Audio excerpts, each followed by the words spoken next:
Hello, fellow mamas. Congratulations on being pregnant. It is an incredible journey, but it can come with a lot of aches and pains, and stretching throughout your pregnancy, as long as it's fine with your doctor, is a really smart move. I get a lot of restless leg syndrome, and the first one that we're gonna do is gonna target that. I find that my body gets tighter at night, and this is one that I like to do at night, but you can do this anytime during the day.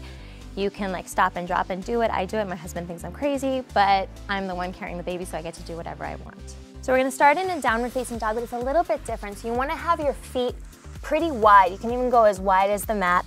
And then you're gonna turn your toes in and your heels out.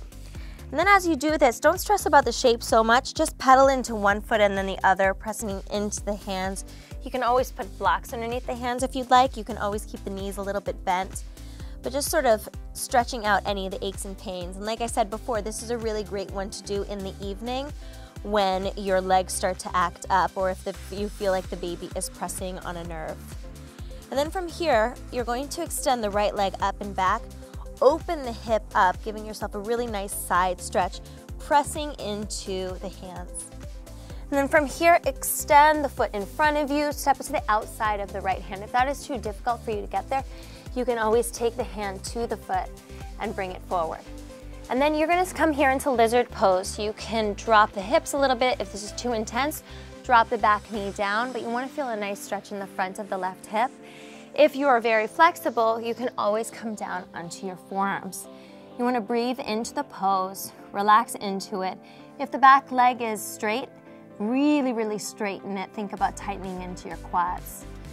From here, take the hands down to the floor, step the left foot forward, and then we're gonna come down into squat, which is probably one of the most traditional poses for being pregnant. Some people do this in labor. You wanna have your elbows to the inside of the knees, press the hands together, roll the shoulders back, and try to get your spine as straight as possible. If this is too difficult, you can sit up on some pillows or a block. You can also place like a towel underneath your heels. Try to breathe into the pose for at least 5 breaths. From here, take the hands down, step back into that nice wide downward facing dog. The benefits of doing poses multiple times, the repetition, is that you go deeper into them. So maybe this second time around, you don't pedal the feet out and you just try to press the hands into the floor to press the heels towards the mat. Take a deep breath in and exhale out. Again, deep breath in, exhale out. Breathe in and breathe out. Step your right foot in a little bit, take your left leg up, open the hip up. You might hear a little bit of clicking. As you do this, feel how more weight goes down through the right heel. Extend the leg long, step the left foot to the outside of the left hand. And again, decide for yourself, am I gonna stay up here? Am I gonna drop the knee down? But be present for the opening of the hips. If you wanna keep the leg up and lower down into the forearms, roll the shoulders back, don't put any tension into your shoulders. Then deep breath in and exhale out. Good, inhale in, keep your foot flexed. Exhale out, inhale in, and exhale out. Press the floor away, step the right foot forward, so second squat. Maybe you can go a little bit deeper, slowly lower into it. All of these poses should be done very slowly.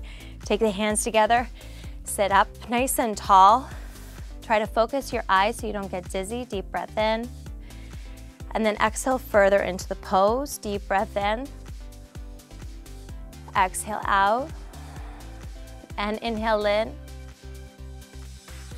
And exhale out. From here, take the hands behind yourself. Remove anything that you might be sitting on. Sit back. And one of my favorite poses is also great if you get restless leg syndrome, but also just opening up. So much is going on in this area of our bodies. You're gonna cross your right ankle over your left knee. If this is very intense for you, extend the bottom leg straight, and you can slowly press the right knee down. If you would like to go a little further, bend the bottom leg in, take the hands behind yourself.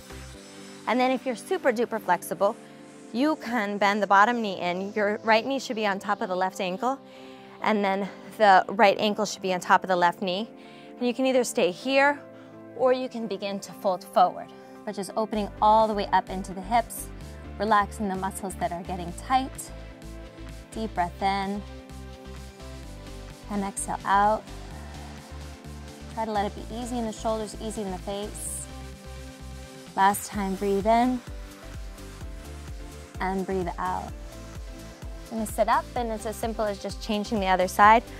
My left hip is a little bit tighter than my right hip, so sometimes I feel like I have to not go as deeply into the pose. So you choose which version is going to work for you. Again, if you take the hands behind yourself, don't collapse into it, but press through the shoulders, pressing the chest forward. And then again, if you just do decide to go for that deeper stretch, ankle on top of the knee, knee on top of the ankle, so you're making a little square shape. And then again, deciding how far you go. As your belly gets bigger, obviously you will not be able to lower as much, but really trying to soften into the hips. If it feels too intense and you feel that the body is seizing up a little bit, just pull back a little. If you're tightening into the pose, you won't get more flexible and you won't get the benefits. 2 more breaths. Inhale in. Exhale out. Relax your face. Last time, breathe in and breathe out.